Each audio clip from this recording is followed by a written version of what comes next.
Zero Mile is a Terminus Media production.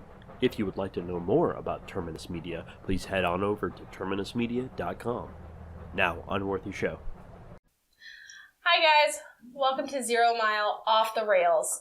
I'm your host, Kelly McDaniel, and these are my co-hosts, Zonga Fielding. And I'm Chris Cowan. And today our topic is going to be Legion, the brand new FX TV series that is set in the Fox franchise's X-Men universe. Creator Noah Hawley? Hawley. It's Hawley. It trips up my southern accent. Sorry, guys. But who created Fargo and stars Dan Stevens, Gene Smart, and Mackenzie Gray. There's also a few notable appearances by Rachel Keller and Audrey Plaza, Bill Irwin, etc., etc. It's got a really great cast, and it's bananas from the 2 episodes I watched already. But while there's a lot of X-Men comics going on, and I know a little bit about X-Men, I am not an expert, especially not in the world of David Haller, who is Legion. So I'm going to play the everyman today and let Chris lead, since he is our resident X-Men expert. Yes. So, tell us. All right, so little tidbits. Legion was created by Chris Claremont and Bill Sienkiewicz in 1985. He debuts in New Mutants number 26 after a little teaser in New Mutants 25. He is the son of Professor X and the Israeli ambassador Gabrielle Haller, who was introduced in Uncanny X-Men 161 as a catatonic Holocaust survivor that Charles and Magneto were working with while they were doing some relief efforts. Wait, she was catatonic? Yes. How can she and Professor Xavier... See, now we're... So, What? Professor X used his psychic powers to help people deal with the trauma and the aftermath of World War II and subsequent stuff. So, he goes into her mind, helps snap her out of it. She wakes up, they fall in love, yada, yada, yada. Baby. The professor never finds out about his child born out of wedlock until much later. Basically, Gabrielle leaves David in the care of Moira McTaggart on Muir Island, number 1 mutant research center in the world. He starts sort of going in and out of... He's normally catatonic too, because his mind just can't handle his power. He kind of starts going in and out of consciousness. Weird stuff starts happening. Kind of like the scenes in the show where he gets really upset and then all the furniture and everything's just flying around. So the professor shows up with some of the New Mutants to try to figure out what in the world is going on. Xavier is not at full power during this episode because he was beaten close to death and recovered by the Morlock healer. Was this at times where he could walk, or what? This was during one of the periods where he could walk. Okay. I I have to throw that out there, because in the comic books, sometimes he needs a wheelchair, sometimes he doesn't. Yeah, this is after he got his new clone body from the Shi'ar, so he could walk. Okay. Yeah, so anyway, so the New Mutants show up, they got Doug Ramsey, Warlock, Moonstar, and Wolfsbanes. This raises so many questions, such as, so how could Professor Xavier have a relationship with this woman when he pledged his soul love to Lilandra, the Shi'ar? Because this is before that, though. Yeah, this is before that. This is before that. So there's I guess Legion's origin flashes back to when Charles and Magneto were buddies. Oh, okay. Before the X-Men were even a thing. Anyway, so just like in the TV show, we get the initial power set of Legion of telekinesis, telepathy, and pyrokinesis. He's each got a separate personality that controls his powers. So in the comics, we've got Jamal, who is a personality he absorbed, much like with the whole Lenny thing, and possibly even Sid, who is a separate entity that David kills and then absorbs into his own brain. We have Jack, who, if you remember the scene where they're fleeing the government forces and the guy was kind of just flinging everybody, controls his telekinesis. And then she's called Cindy in the comics, but obviously Sid in the TV show is the pyrokinetic aspect of his personality. And he has hundreds of more powers that sort of show up in some of his subsequent appearances. He pops up in the comics occasionally, like I said. He's in the New Mutant series, and he shows up again a couple of years later in the Muir Island X-Men, helping out when the island gets attacked by the Reavers with Lady Deathstrike. He then shows up again under the influence of the Shadow King in what was called the Muir Island Saga, which ends with him back in a coma, Professor X back in a wheelchair, and that led into the big 1990s splitting of the X-Men into the 4 big books that led them throughout. But perhaps he is best well known for the Age of Apocalypse, being the catalyst for that. He travels back in time to try to kill Magneto before Magneto becomes Magneto. But why was he trying to kill Magneto? Like, what happened? Did Magneto, like, win a poker game?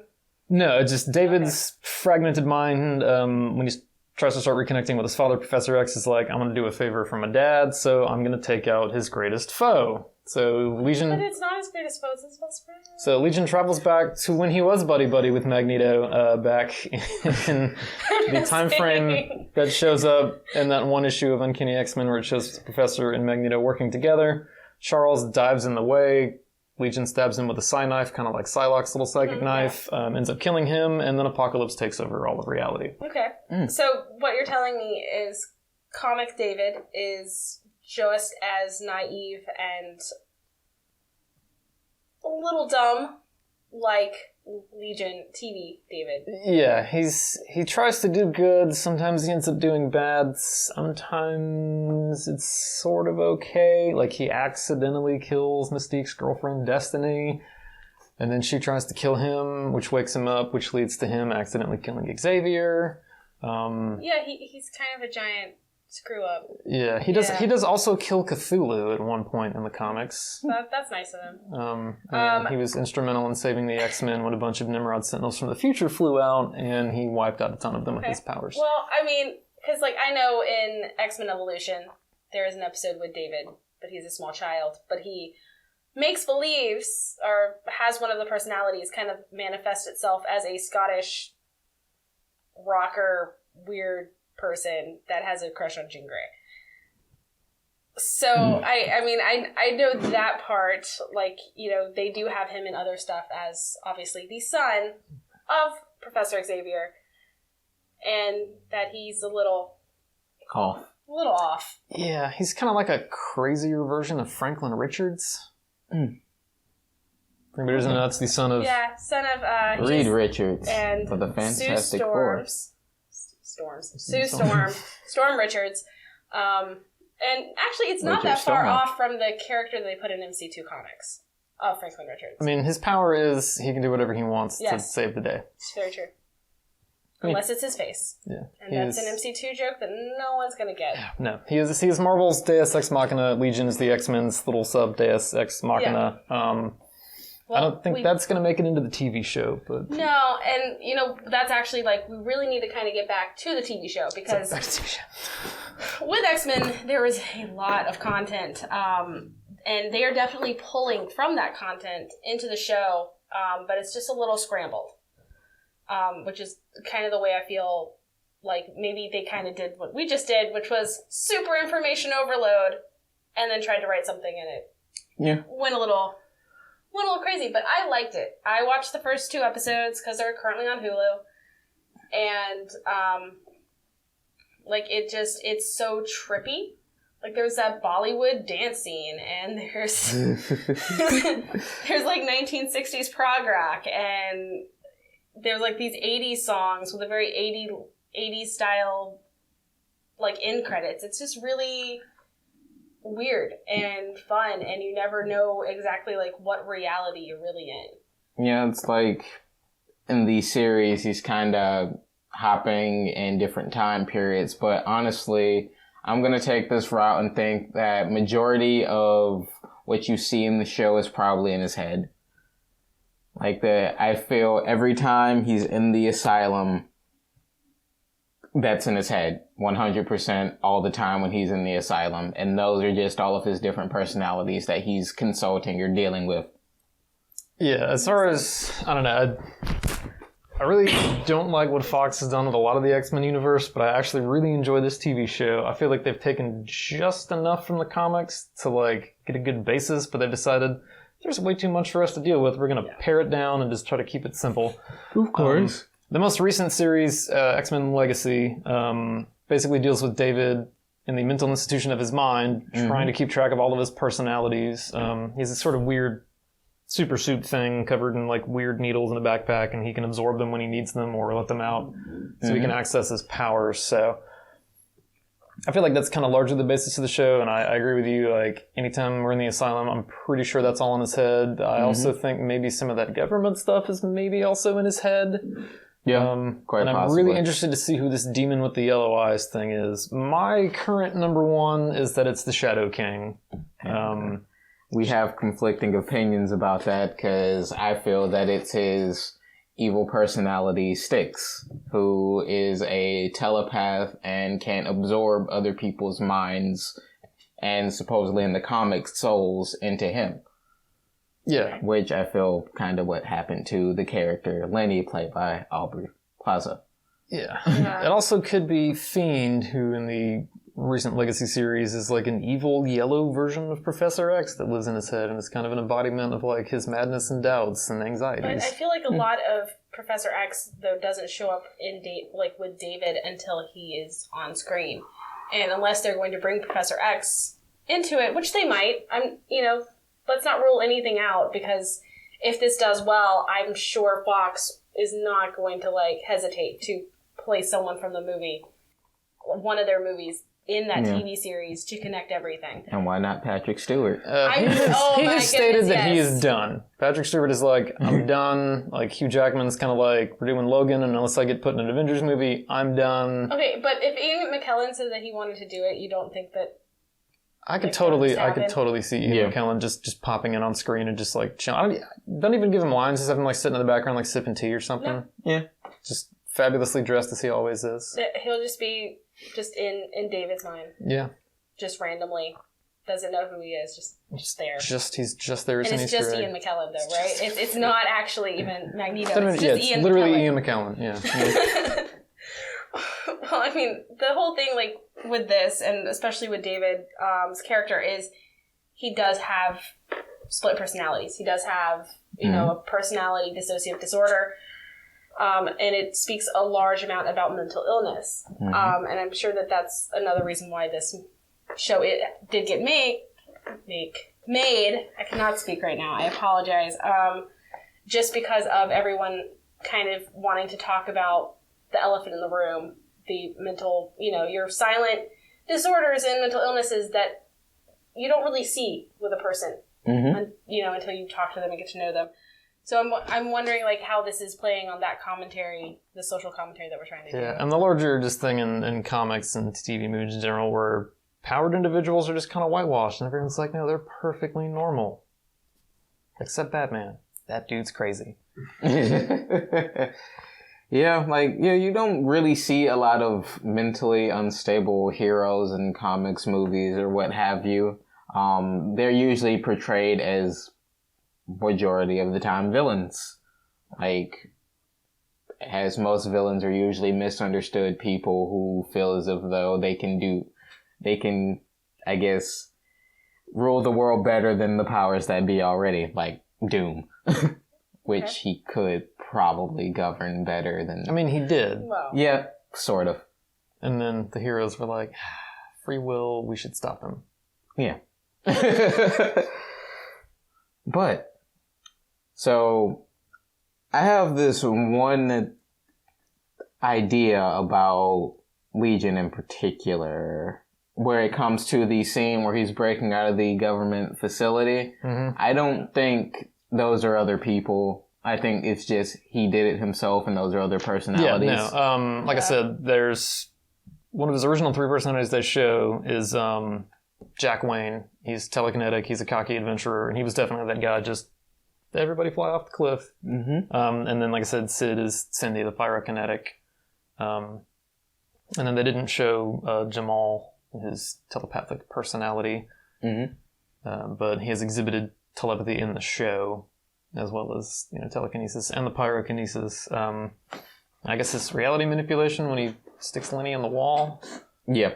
Maybe. I mean, I do have something to say on Sid, because they're using the long black gloves. She kind of looks the actress looks a little bit like Anna Paquin, so it's kind of to somebody who doesn't know the characters, she looks and feels a lot like a manipulative rogue. I don't know. I didn't get that. I mean, in looks and like that's what I'm getting because it's like that's what you look at and you see because you see the gloves. Oh, can't touch me. I just took that as like her quirk because they're all supposed to be crazy. Okay, but why can't he touch her? Like, because the one time that they do touch, they like switch bodies and supposedly. Yeah. Yes. Which kind of does make it feel like Sid doesn't really exist, but. Honestly, I don't think any of the patients. Why would he set it up that way? I don't think any of the patients at the mental asylum exist. And in the comics, in the series where he is sort of being the warden of his own internal mental institution, he grabs onto the other personalities and then forcefully absorbs them.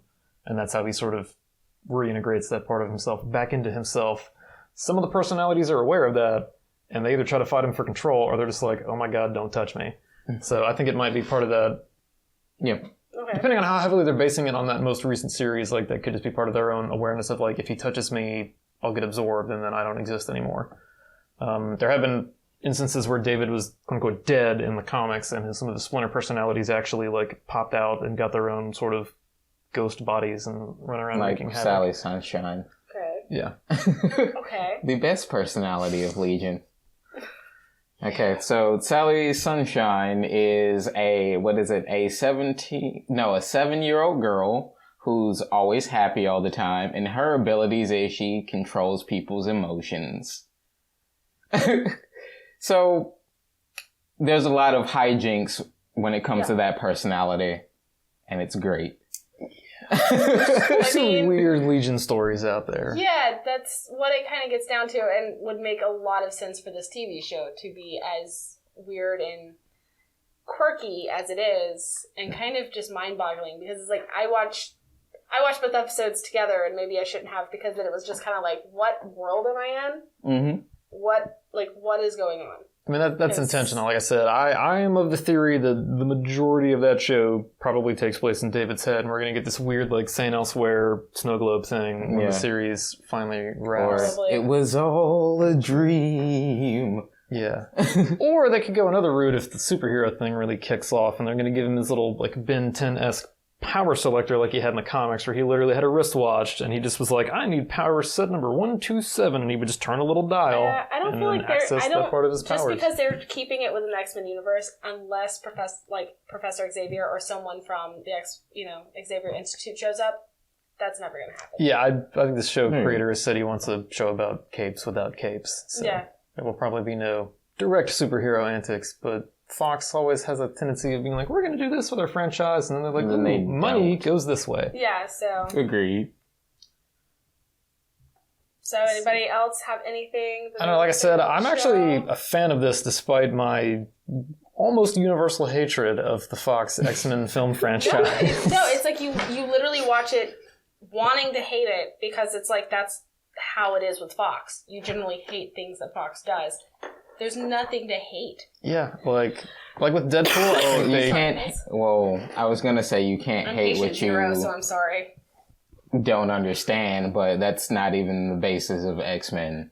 They're usually hated because people don't understand it. Yeah. But I don't hate it. I actually enjoy it. Like, I've watched each episode more than once, and it's kind of one of those things where you start picking up on more things the more you watch it. And it's pretty interesting. Like, I want to give it a few more episodes before I, say, oh, this is really, really great, or I'm gonna cut it off. Like, one show that shall not be named that begins with an R and ends with Dale. Because someone still watches it and secretly loves it. It's the show I love to hate. But no, I'm actually really excited for this. I think that Fox has done what they did with Deadpool, and they got people that actually wanted to make a quality piece of work and let them kind of do their own thing with it. I'm hoping Logan turns out that way. Like, I know Hugh Jackman is super attached to that character and wants to go out with a bang. Hope it doesn't suck. I mean, they did release the embargo super early for that. And Fox, the one thing you can always expect out of Fox is that when they know they have something good, they want to just shove it in your face. So, which is the only reservations I actually have about Legion is I'm afraid, which is one good thing that it's on FX, because being on FX means that not everybody can see it, So 9 times out of 10, it won't get the same advertisement budget as, say, like Simpsons or Bob's Burgers or something like that, where it's everywhere. Mm-hmm. Well, it's the premium I network. have a feeling that they're I have a feeling Fox, once they know that they do have gold and they do know they have a long-lasting show, they might try to shove it down your throat, which is what really has killed most of their stuff, TV-wise. It's just been, let's just shove it, because... Or you get the early 2000s Fox where they would introduce a show and immediately kill it after an episode. Firefly. Or Greg the Bunny. Anyway. I mean, it could wind up like The Simpsons and just keep on going forever. Personally, I'm fine with The Simpsons. I think they do have enough personalities to live forever. Like, they could probably do something like that. Do a whole season about just one personality in his head, and it would still be a show. I mean, like I said, or they can do a monster of the week with each personality. They could. There's many ones in there too. But yeah, luckily it's on their premium network, so they've got premium network expectations and a premium network budget. I'm just hoping that they don't do an X-Files crossover. But then I kind of do, because Gillian Anderson and David Duchovny. Only if Richard Belzer gets to guest star as Detective Munch. Yes. Because that literally will tie the show into St. Elsewhere, and they can end on the snow globe. And they'll continue the theory that every TV universe is connected to St. Elsewhere. I disagree with that theory viscerally. Telling you, man, Detective Munch, he's in everything. But chaos. I don't think he's in Twin Peaks. Yes. Oh. Wait, maybe. Possibly. Oh. But anyway, I guess, what are your final thoughts? I like it. I'm going to keep watching it. It's better than Riverdale. I watch Riverdale because I hate it. I have continued to watch Legion because I actually enjoy it. I think you watch Riverdale because you hate yourself. It's okay, Chris. A little bit. Yeah. Oh my god, my skin. I really, really like it. I really enjoy it. I like it just even without like it having the comic book background. I feel like I would still watch it just because it's a really interesting show about multiple personalities. Mm-hmm. So it's, I think that's where its niche is, and as long as they keep that and don't go too far heavy into superheroes and saying, hey, yeah, we're X-Men, it'll keep being a good show. My final thought, I would have to say, well, it's pretty much piggyback on what I was saying before. I would have to give it a few more episodes before I say, oh, this is a great show, or this is a bad show. It's an interesting show. That's where I'll put it for myself. It's really interesting. I enjoy the angle so far, the twists and the turns, and trying to figure out what's real, what's not real. And personally, I'm enjoying it, and I just hope that it doesn't peter off into something less desirable. So, I guess where can we catch you guys? Well, I'm at Girl Friday Cause on Twitter. I just tweet at me, and I will definitely answer you. Otherwise, I'm probably really not on there. You can reach me at Mutant Biscuit. You can tweet at me, and I will respond to you. No more DMs? No more DMs. Oh, okay. I think he learned his lesson on his DMs. Possibly.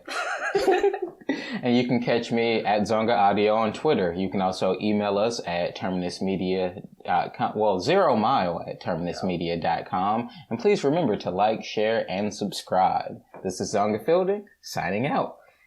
This is Kelly. I hope you have I hope you guys have a wonderful day. And also, please feel free to send us an email on suggestions that you would like to hear us discuss on 0 Mile Off the Rails. Have a great day, guys. This is Chris. Have a wonderful day, everybody.